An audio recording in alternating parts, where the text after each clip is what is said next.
முருக பக்தர்களுக்கு கேட்ட உடனே கிடைக்கக்கூடிய தெய்வமாக முருகன் இருப்பதால தான் முருகன் முருகன் முருகன் இன்னைக்கு முருகனுடைய ஆலயங்கள் முழுக்க கூட்டங்கள் நிரம்பி வழியுது. பத்தமலை முருகன் எவ்வளவு பெரிய கோயில், நம்ம தமிழ்நாட்டுல கூட அவ்வளவு பெரிய சிலை இல்லை. ஆனா அதுக்கு முன்னாடியே மலேசியால ஆரம்பிச்சிட்டாங்க. சீன பக்தர்கள் முருகன்னா வேல் குத்தி கொண்டாடுறாங்க. பிளட்னா ரத்தம், ரத்தம்னா செவ்வாய், செவ்வாய்னா முருகன். ஆறுபடை வீடுகளில் திருப்பரங்குன்றம், திருப்பரங்குன்றத்தில் நீ சிரித்தால் முருகா திருத்தணி மலை மீது எதிரொலிக்கும்.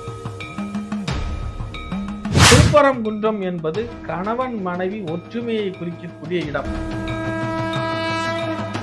பழனியினாலே போகர். போகர் என்ன பண்ணாரு? 9 வகையான விஷ மூலிகைகளால் முருகனை பிரதிஷ்டை செய்தார்.